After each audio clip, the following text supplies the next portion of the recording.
We don't have a beer though. Click. Oh no, I do. Just one. It's a really crappy beer. That's okay.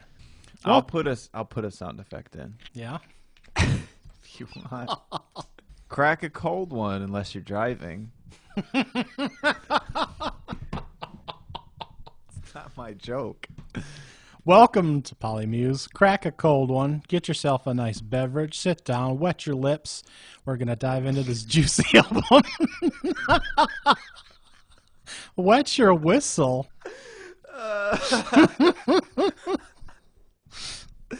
All right. This is definitely the intro. We're supposed to be singing our intros. This is the Polymuse podcast. Dun, dun, dun, dun, dun. All right. With it, pop with it, Polymuse with it. Welcome to Polymuse. Welcome to our lame intro. Ben didn't like any of mine, and I picked some great ones. It was decent. It was decent. I just think it should be. It's just a little generic. It's almost there. Pop a cold one. Pop I the didn't top hate off. that one. That was the best one yet. Okay, all right. Pop your top off.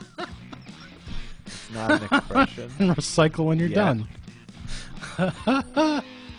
All right. So the idea of Polymuse is that Polymuse means when you like multiple kinds of music. Uh-huh. So Polymuse is myself, Ben, my cousin, Michael. Musing. We take you on a musical musing journey, track by track album reviews where we go in depth on an artist. Today we are doing Living Things by Linkin Park. Yes, we are. Released June 26th of 2012, 2 years after 1,000 Suns, their 2010 release, and Hunting Party came roughly 2 years after in 2014. They're trying to stick to about a year and a half recording schedule at this point.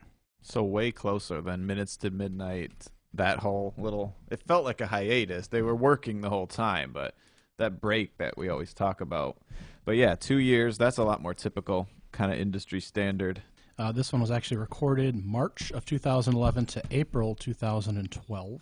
It was the third album that was co-produced with Rick Rubin. Rick Rubin. Yeah, who they bounced ideas off of, kind of popped in and out of the studio to give his 2 cents on how things should, be arranged and his thoughts on the project as a whole. They just want him to like it, as they revealed in that DVD. Their whole thing is they're just like, I think he's going to, they always say he's going to like it. They mean Rick.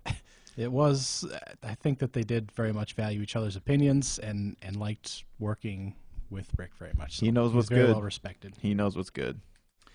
The label did work with, tried to pitch different electronic artists for Linkin Park to work with on this album, as it is heavily electronic. Very much so. We do bring in some hip-hop elements still, more so than a few of the last albums. But mostly dubstep elements. Very much so. We do move away from some of the political points to more personal relationships and emotions. And I like the writing a lot more on this. Mm-hmm. I think the writing's a lot better. There's some really good songs on here. There's some really boring songs on here. There are some really boring songs on here. And we do have a little bit of a switch-up where we can go 30, 40 seconds at the beginning of tracks before we get into some of the lyrics. Yeah. So it takes a while to build up for some tracks as well. I think every single song has Johan intro, like him doing some weird thing that's kind of unrelated, but it kind of sets the stage. I think they all have that as an intro, I'm pretty sure. But they very much wanted to work on this as their own project and said, no, thank you, label, will work on this. It is worth noting that they repaired relationships with their label at this point.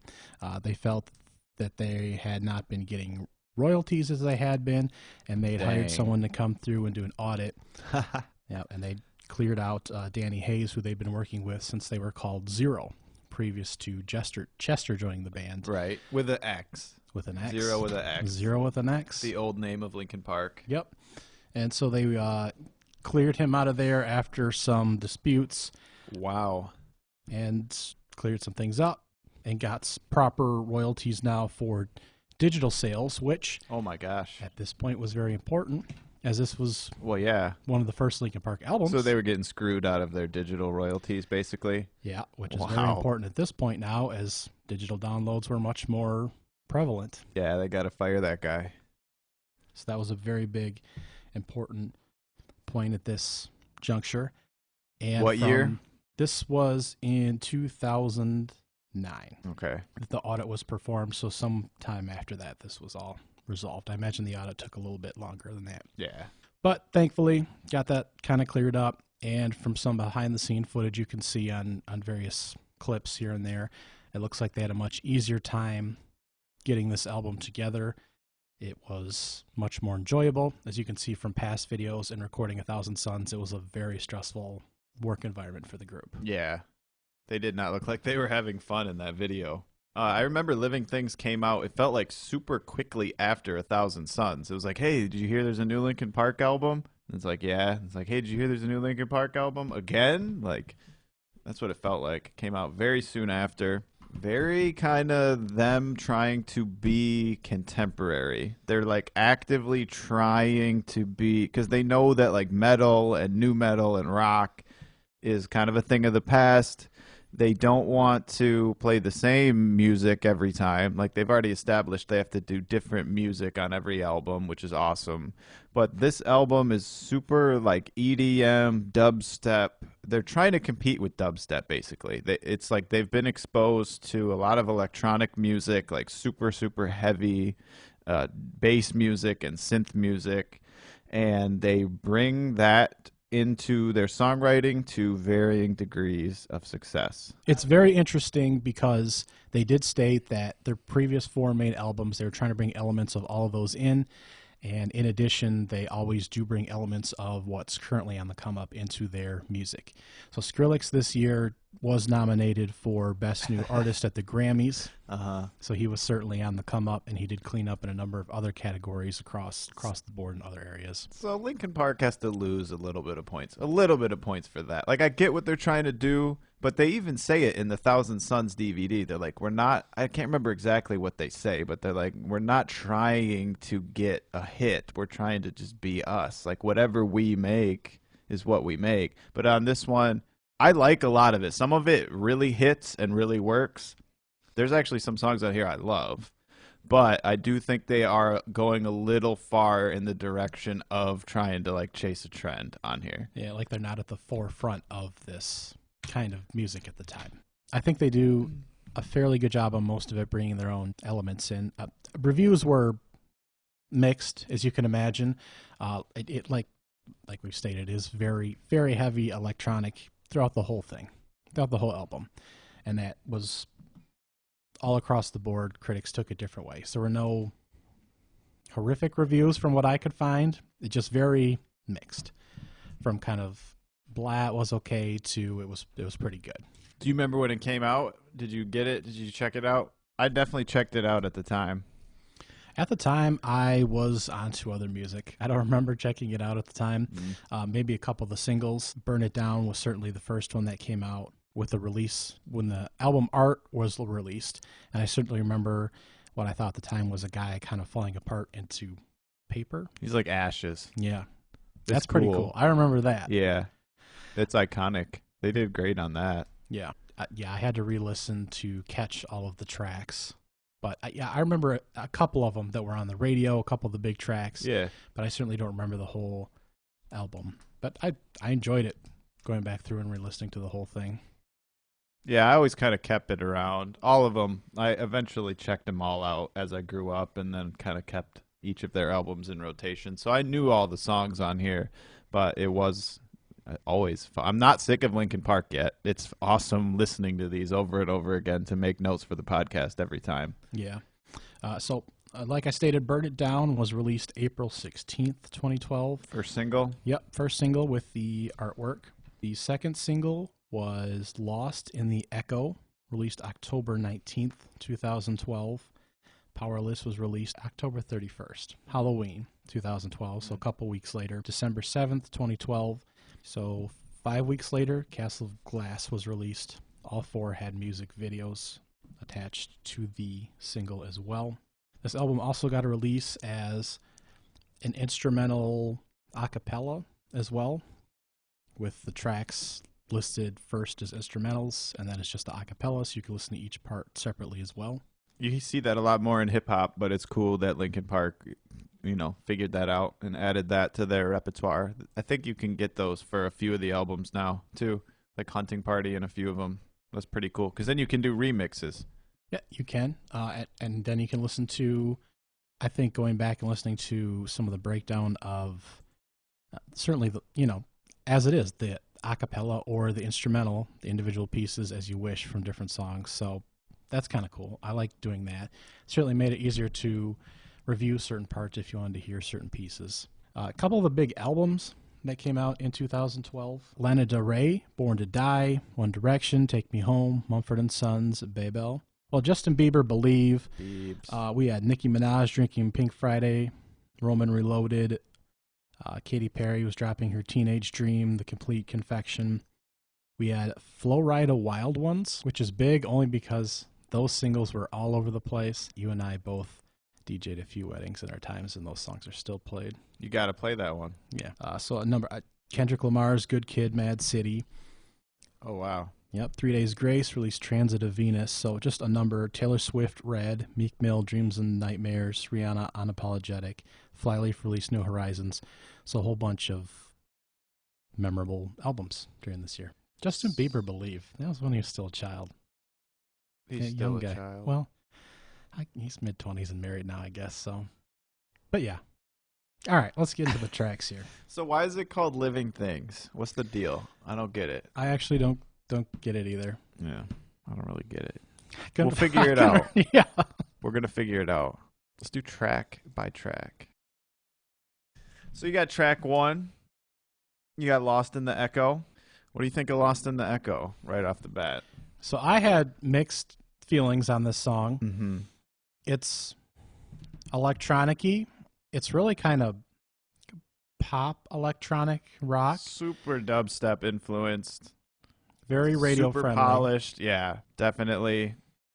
We open up with a nice Mike rap verse. Yep. And it is Mike on the rap verses with Chester on the chorus. A very classic catchy chorus. The classic way. So it's a nice switch back and forth here to open with both our vocalists. Yeah, you just got like a bunch of really kind of pretty synths going on, some kind of trashy drums.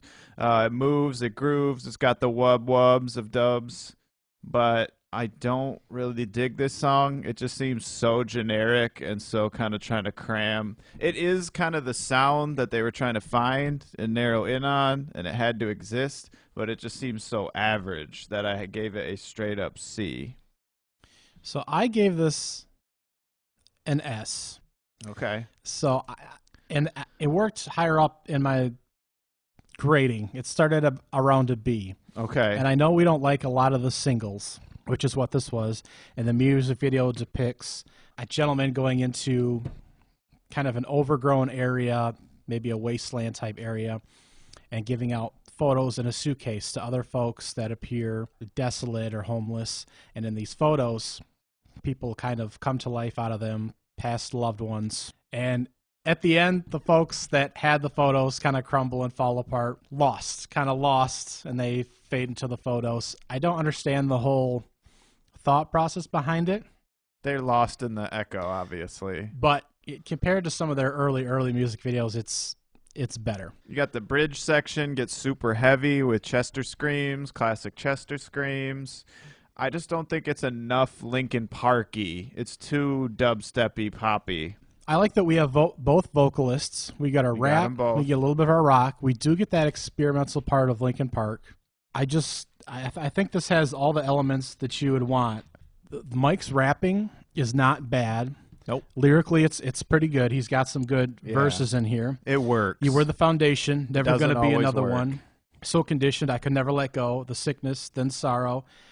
Then the shock when you flip it on me. So hollow, so vicious. So that gives you your subject matter of a foundation crumbling kind of right off the bat. The writing's better.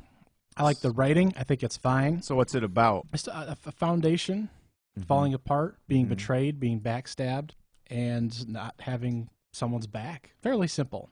Okay. But I as much as we've talked about how Mike's rapping is not great, I think it's much better here. I think most of his verses are much better. Some of it's, yeah. Yeah, it's definitely better on this whole album. And it works. Like they always try to mix the rap and the rock in different ways, and I think most of it works on here. Yeah. So I just like we have both vocalists. I think it's pretty good writing. I think it'd be great live. I think it's a fine single. We have the experimental Linkin Park, but we haven't lost all the rock aspects. I think this has all the elements you want. You would re-listen to it. I think it's catchy. I get where it could fade into, well, what band is this? Yeah. But I think the Mike rapping kind of pulls that out Brings a little it bit. out. That this is a Linkin Park song. I just think this should be re-listening to this album. I don't remember listening to this song as much. And if I'm putting a greatest hits of Linkin Park together, I am re-listening to this song.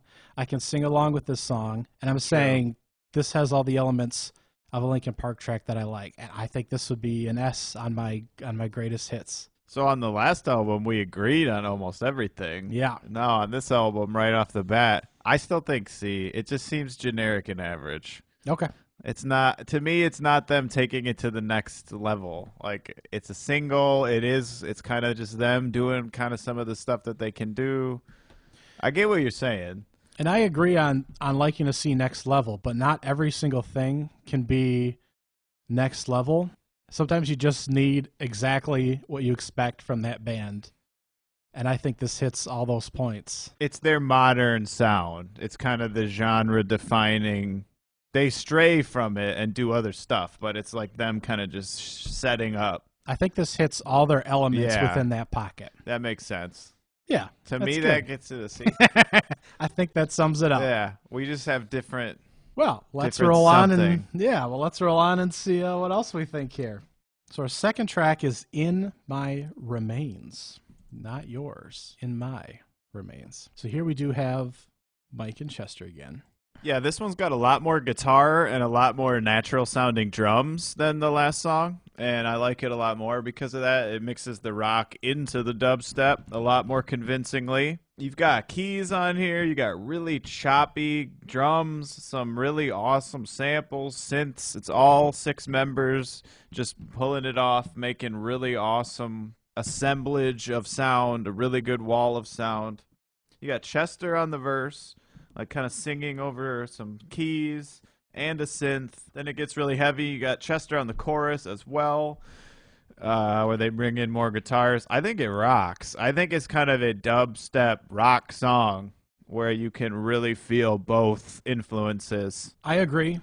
I like that we have Mike and Chester on towards the end on the bridge, chorus, outro. I like the sounds that kind of come across as kind of like an organy sound as well. Yeah, as it builds, they add more synths so that the verses are different. Yep. I like that aspect of it.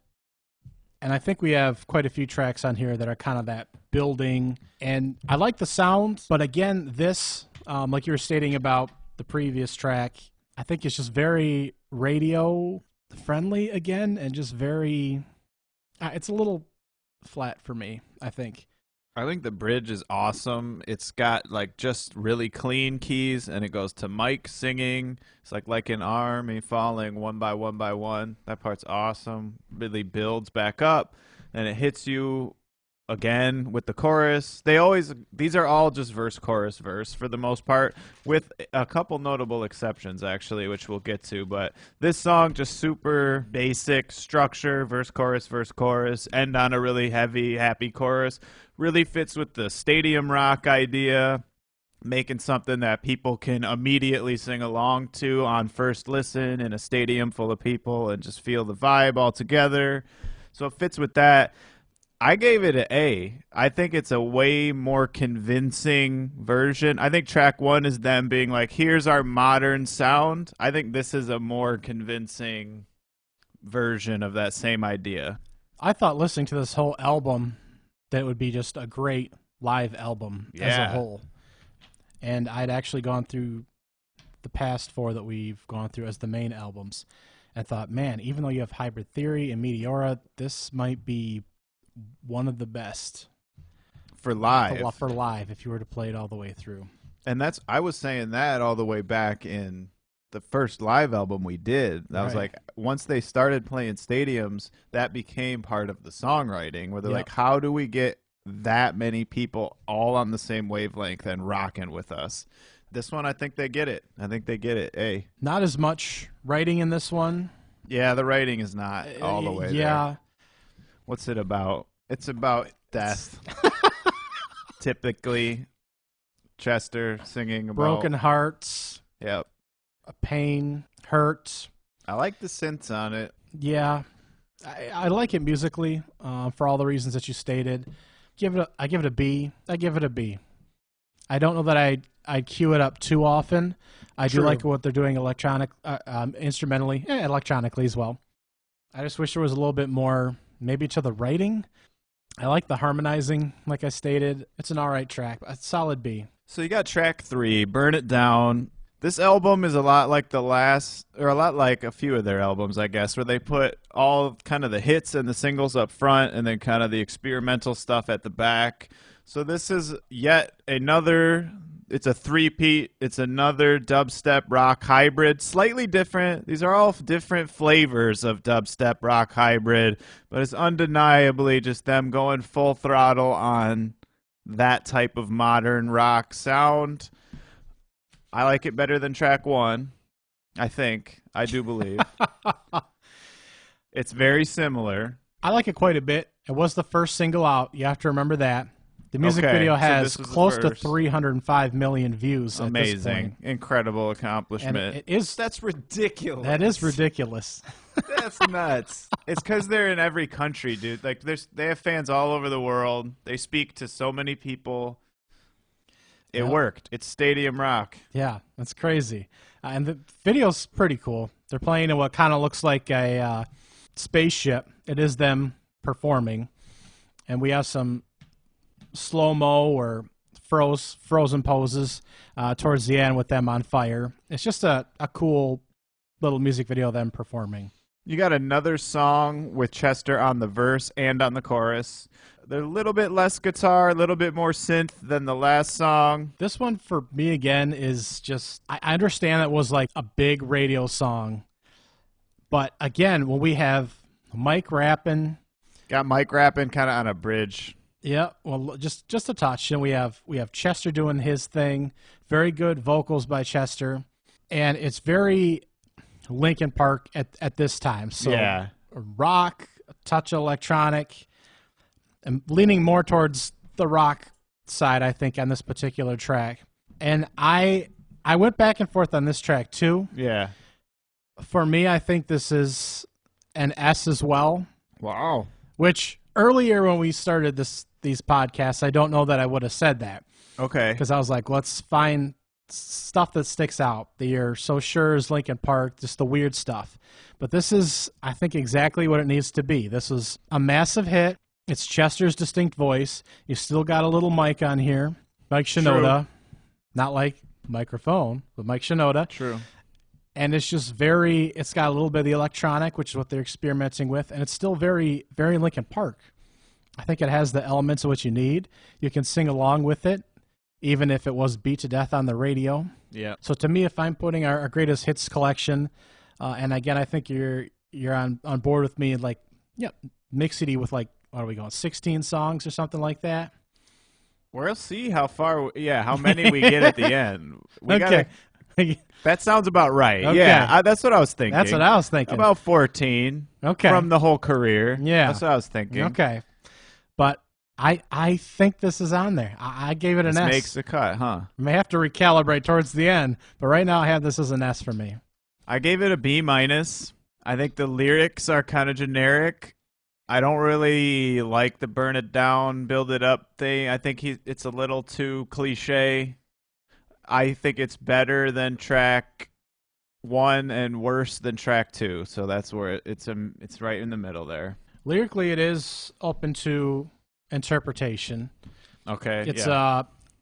a very vague, veiled discussion of kind of what it's like to be famous and built up and torn down. So it could be relating to Mike and Chester as artists, but it could have a lot of different meanings to the listener or specifically to the band. but it's catchy. You can sing along with it. Let's do track 4, Lies, Greed, Misery. How about an S for me? How about an S plus for me? This song is nuts. I love this song, dude. This is like super unique. It's them being influenced by dubstep and stuff like that without copying it and taking. This is what I'm saying. For me takes it to the next level with it. It's where it's an experiment that works. It's catchy and experimental. You got Mike on the verse. It's really good rapping. It's competent rapping. Really cool hi-hats, amazing drum samples. And then the chorus is Chester screams with like an organ, like a really natural sounding organ. It's the craziest combination of sounds with a Chester scream. I think it's a good song. Yeah, this is exactly what you're looking for just a 2.5 minute, experimental for them banger. It's pretty awesome. My grade again was all over the place for this one. I think I told you it was like a C plus song, but I moved it up a bit. This is like a B for me. I'm not sure that it belongs on my best of album, but it's very unique. This is not anything else in their discography. Super unique. Very punk rock, electronica, and all the instrumentation that they cram in here is just very unique. And what they do with the vocals is different. The bridge is nuts. He screams. We always love his screams, and we always give his screams an S rank, even if the song isn't that high rank. But on this, the screams, they are next level screams. Somehow he takes it up to 11. He's been taking it up to 11 the whole time. He takes it up to 15 on these screams on this bridge. It's the part where he goes, "You did it to yourself. You did it to yourself." It's amazing. I think that's a great lyric. I think it's a great thing to keep in mind. I think in our culture, in our modern day, a lot of times we blame everything else and everyone else around us for our problems. And really, you do it to yourself. You screw up your own life. And I think that's a great lyric. You did it to yourself. It's so simple, but it's so powerful.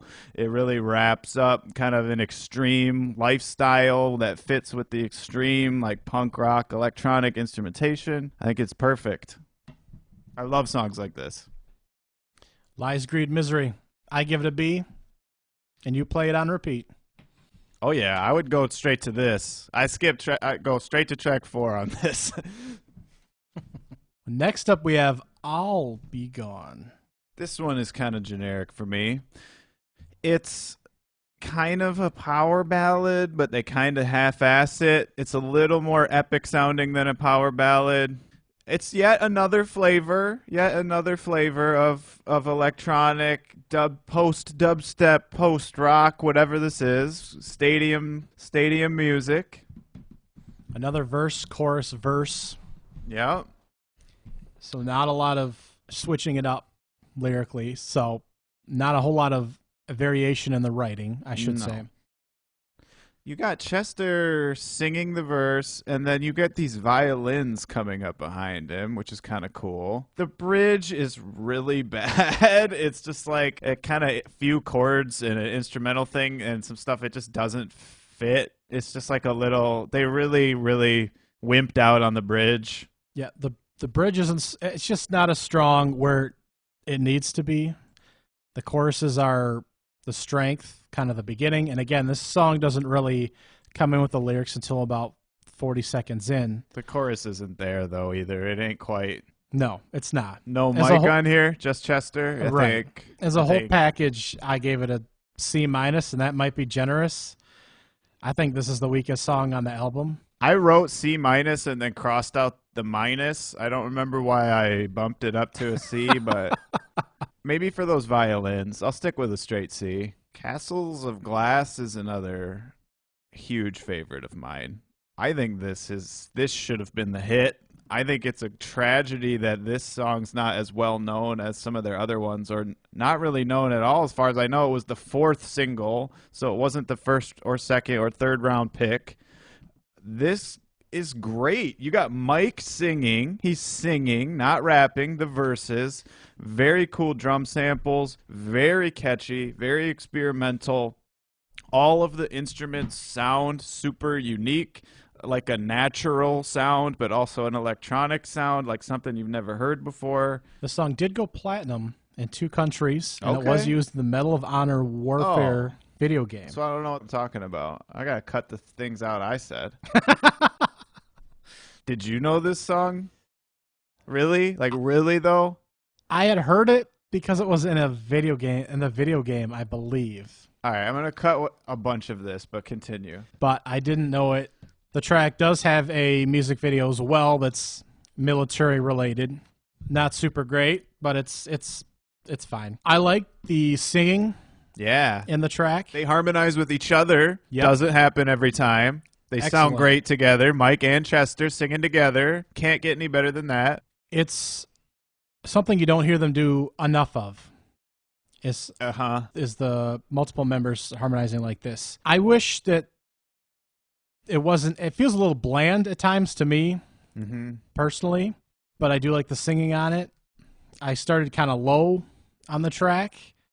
I do like that we have some of the electronic things poking its head in here and there, some of the bee-boops, and various other pieces. But again, I consider it more of like a rock song than an electronic song. Yeah. Some of these tracks do tend to skew one way or the other. True. I don't feel that there are a lot that sit right in the middle. They keep stirring the pot and getting the different influences in there.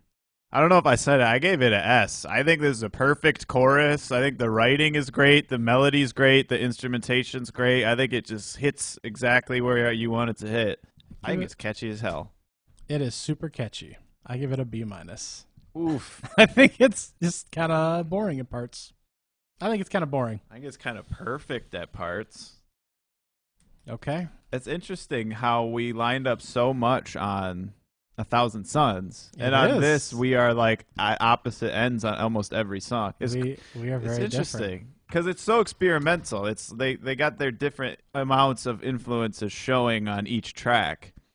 So that's interesting how we pick into the different aspects. I really like track 7, Victimized. It's an insane like punk rock, metal, thrash song, and I love stuff like that. It's crazier than some of the stuff on Hybrid Theory. It's more unhinged than that. It might not be as heavy, but it's nuts. Yeah, it only clocks in at about 1:46. Perfect. Punk song. Perfect. But yeah, Victimized and Lies, Greed, Misery, kind of the punkish Definitely. kind of tracks on the album. Mike singing the verses. He's singing, not rapping.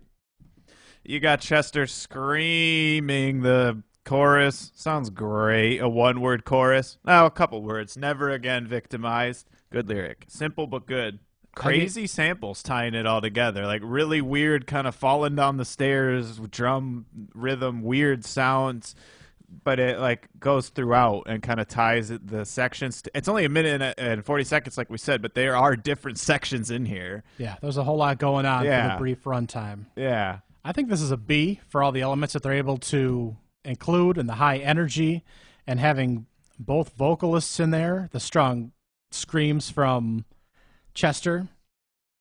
I give this a solid B. I could be sweet talked into going A plus. higher. I give it an A plus, Oh, dude. that's solid. They rock. It's experimental. It's not a typical Linkin Park song. It's a lot heavier than what they usually do. They pull it off though. They don't always pull it off. Sometimes it ends up being weak. This is not weak. This is totally legit. What do you think of Roads Untraveled? Track 8. Let's get a power ballad going on. What do you think about it? It was not one of my favorite tracks.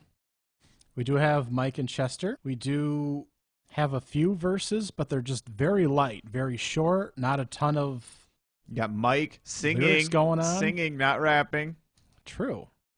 And that's great to see something a little different. But Piano. And we love piano here. Got We Cheddar love on the piano harmonies. Here, Polymuse. So several elements that we love here. Kind of a boring song, kind of a weak song. Yeah. The samples are nuts. It's like bells. It's really pretty, but it doesn't really go anywhere. It doesn't really build or progress. It kind of just is what it is. I think the bells are so loud They're loud. and they're irritating, and they can draw your focus away. Yeah. That's one of the first problems I had. Not necessarily, but if you hear the bells, you can't unhear the bells. And until the guitars come in about 2 minutes into the track and kind of drown them out, and then the bells drop out towards the end of the track, they're just kind of always there. And they could have muted them. They could have done something a little different. I think the track would have been great if they'd done something a little different instrumentally there. I give it a straight B for boring. I gave it a straight C plus. They could have done something else here. They could have done a lot more here. It is that kind of dubstep beat, but it's a very chill version, not like the amped up, ridiculous version. It's like the pulled back power ballad version, but it doesn't hit for me. And it is kind of a sad song about losing a friend, and there's always, a place here next to me. It's something that you could really, maybe the acoustic version would be better, a more stripped down version, because there could be a lot of feeling in it. They could have gone that way. It's piano, harmonizing, harmonies. Jeez, that's big words here today. Harmonies, piano, stripped back, really heartfelt, and this is just not it. C plus. I said B because it's pretty. B for boring. Skin to Bone, track 9. Not great. It's kind of a one-trick pony. It kind of just repeats and repeats and repeats and gives you this weird little creepy vibe, but it's not really a song, really. I mean, it is, but it's just not enough ideas in there somehow. Well, so here's my thought on this. Again, Skin to Bone, same lines repeated over and over again. It was actually meant to be kind of a country folk song. Although I don't, that. I mean, I guess I don't know how you do that when it's turned into an electronic song with like 3 lines. I don't know how you could say it was meant to be a folk country song when maybe there are a couple elements, but there wasn't a whole lot of writing. It kind of swings, direction. And it kind of I don't know. It's got the vibe, but there's just they should have done Mike singing, not rapping. It does. So for as simple as it is, I think it's got a country little, like you said, that swing. You could sing along with it. It is kind of eerie. So I actually kind of like it for the simplicity that it has lyrically and for kind of the vibe it gives instrumentally. So I actually gave it a B. I gave it I completely understand giving it an average grade, but I just think a lot of the times we'll say this is not that exciting, and we'll move it down. And then other times we'll be like, hey, this is maybe not pushed as far as it could be, but it's exactly what it needs to be for this lane. And it is catchy. It's something I'd listen to, and we kind of go the other direction.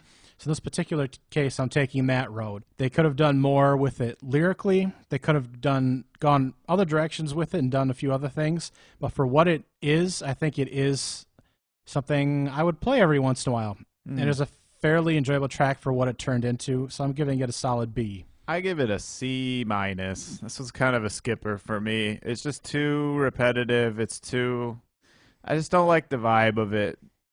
Bad vibes. Until It Breaks is awesome. This is a song that is originally 3 different demos. 3 different songs. Yep. It's the Beatles did this trick where they would have different pieces of unfinished songs by different songwriters, and they would just cram them together and make one big super song where each part sounds like its own section with its own time signature and its own atmosphere, its own genre. For this, the first section is a really eerie, trashy boom bap dubstep rap thing with Mike. Very cool. Really distorted vocals. Kind of awesome. Yep, Mike rapping about his come up, much like his Fort Minor bars. So the first part's very Fort Minor like, almost a little industrial, I think. Very Fort Minor like. Then it goes into a Chester thing with piano. Very pretty, very intense. I think it works. It's simple lyrics, but it hits you. It's good. We don't turn away any piano here at Polymuse. It just breaks it up so It, much. it does. It just has such a different tone from all the synths and dubstep stuff and guitar and It's very, very brief, but yes, it does break it up, and we roll back to Mike again. more 4 minor stuff. Different samples this time. They keep it moving, but it's back to that first vibe. Kind of cool. Still cool. I don't really like the lyrics. I think this is him kind of saying stuff that's just nonsense a little bit. He could have tried a little harder, probably. Yeah, I still think that his writings come along since Fort Minor, but I don't know, it's not what you're here for. No, it either fits, it either works or it doesn't. Like, it's not the main attraction. It just has to be good enough and serviceable. This is it's whatever. But then the third part, really cool, different sounding, chanty, almost surf rock, but not at all really. But like, it's not like surf rock, but it kind of gives me the same feeling as that somehow. It's just really chill music with like a marching snare, which is kind of weird. It keeps it chugging. But it's who's singing this? You got We have Brad Delson on the vocals here. the guitarist. Yep, and this was again supposed to be a folky, country-ish demo here. So this was supposed to be developed into a different sounding track. It's unique. It's kind of its own style of music at this point. So going through all three pieces here is one cohesive song until it breaks. It's a nice collage almost. It's a collage. Absolutely is. I'd give it a solid B. It's cool. I don't know that I'm pulling it up to play it very often or throwing it in a lot of playlists Yeah, that'd be hard to do. or going, man, I really need to hear this track with three completely different breakdowns in it right now. Yeah. It's yeah. and It's an album track. It's definitely not a single. It's definitely not one you pull out and listen to, really. yeah. And again, we do have all the Linkin Park elements. Yeah. We have singing. We do have Brad Delson making a appearance here vocally. Very So it's cool that it's three different things. I don't know that we're doing anything super pushed per se, and I don't know that Yeah. we're doing something in the other direction, like it's super good at what it does. Right. So B. I gave it an A+. I love stuff like this. I know what you're saying, where each part on its own is not really that special, but this type of experimentation is so cool to me. I would not put it on the mixtape, the S tier, and I don't go and listen to this one specifically, but I just love the genre mashup. It just is I love collages, like of any kind, but I love this kind of thing on a record a lot. It bothers me more that it was actually like three separate things. Yeah. And then they're like, we'll just put them together. Put 'em together. If it was a track they were developing and Yeah. decided to go through three different That's phases. a good point. But to say, because they could have broken it up into 3 1-minute demos or Yeah. whatever made they 3 different decided on. songs. But it was basically, we're just going to slap these three pieces together into one song. Now we're going to develop a track and take you through these 3 stages. So how it was developed kind of affected how I thought about it, I would say. Track 11, Tin Foil. This is basically an interlude. It's basically the cure for the itch of living things. It's kind of, I think, it's a Johan spotlight where it's just a lot of samples and drum loops and weird instrumental interlude thing. It was an intro for at least some of their live performances, which makes sense. It's kind of muffled, kind of sounds like it's in the distance. Like tinfoil, apparently. Yeah, exactly. That's It's where I an was going intro- with that. We're on the same page. It's an intro to Powerless. It's the same chord progression. It leads right into it. It makes Powerless even more epic. But that mute is exactly like tinfoil, kind of covering up that, keeping out the sound and building up into Powerless. I think it's just an interlude. I don't think we should rank it. A+. All right. Powerless is kind of cool. I don't know. It's cool. What do you think about it? You got piano at the beginning. Oh, of course we have the keys at the beginning. Chester singing, not rapping. I like this song a lot, like a lot. We have more of our two verse and just a lot of chorus, basically. A lot of chorus. But I think it's beautiful in the way that it's written and sang. So we do have some of the instrumentals fading out to allow you to hear the vocals and the verses. There's all kinds of stuff in the instrumentals. Violins, synths, pianos, drums, like samples of hi-hats ticking, doing all kinds of weird stuff. And it sounds very atmospheric. I think kind of creates this crazy kind of atmosphere in the background. So what's it about? Kind of being close to someone that's self-destructive and not being able to assist that person. So unfortunately, it's almost self-prophetic, if that's the word, self-prophecy, unfortunately. Mm-hmm. And I think listening to this now obviously has a little bit different meaning to Linkin Park fans. Yeah. You know, not that this is necessarily, you know, anything to do with Chester, but I think listening to this and certainly makes you go on that thought pattern, and just the piano and the way that it hits you and his beautiful vocals certainly make you think in a different way. It's really powerful. It's pretty. It hits hard. I'm just going to stay true to form. I really like the experimental genre mashing ones. These kind of ones don't really do it for me as much. They need to exist to kind of define the middle, like the midpoint of their style. But I always like the extremes on one side or the other. So to me, this kind of a thing is a C+. But I think you're going to give it a lot higher than that. Well, I'm going to give it a B+, because there could be more to the writing. They could have done a lot of different things instrumentally. This could be a lot stronger song. It's more kind of the meaning and what could be taken now as a Linkin Park fan. The lyrics that are there, I think, are very nice. And I do like the piano and the fact that I think the instrumentation in parts is kind of like, hey, let's listen to the words here, and really emphasizes the vocals more than the instrumentation. So I give this a B+. There was a bonus DVD release with Living Things as well. It included a live at the Admiral Splat in Berlin performance in 2012. That is a gorgeous 17,000 plus seat theater that opened in 1910. Great performance by these guys. A lot different than the last live performance that we watched. For starters, a lot more cell phones, a lot more folks recording the performance. A stark difference from the 2008 performance here, as it was recorded in 2012. And we didn't have a lot of Living Thing tracks on here. Only one, actually. Oh, wow. Yep, as it was recorded just prior to the album release, as they were still in the writing process. Lies, Greed, Misery was the track that they performed. Great song. Great song. Terrific song. I'm not a big fan of bands coming out and hitting me with something new right off the bat in a concert. If I haven't heard the song yet, I don't know the lyrics.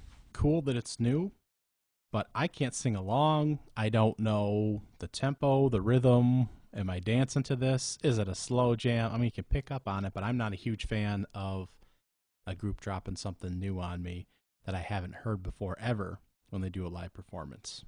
What is your thought on that? I think it's a great song. They kept it to one. That's fair enough. Yep. They did perform Blackout as well, which is a track they don't perform very often. And they did come out to a tinfoil intro, which fans at the time wouldn't know that was tinfoil. And they went right into a great performance of Faint and Paper Cut. So we got a lot of nice Chester screams early. We have Mike very active. And it was just a great show, great theater. Folks on 3 sides of the stage, upper and lower rows, indoor performance, of course, a theater, and just a great performance by these guys. It's high energy all the way through. I know that we netpicked the 2008 outdoor performance and said that it had lulls in it, and we were not a big fan of that. But this is a much better high energy performance, and it's great if you pull it up on YouTube or wherever you're able to check it out. Great performance there live at the Admiral Splat in Berlin. And super cool that they're always including a bonus DVD disc on all their albums or some of their albums, and just keeping up with that trend. Awesome live performance. Now our next podcast, we're going to cover Recharged, which was a remix album But that was inspired by a subscription service that was partnered with Living Things here. So you could subscribe to the Living Things remixes when Living Things was released. And that was a monthly release of a remix track. And there were 8 total, although the subscription service only released 7 of the 8 tracks. So they didn't quite make it all the way through.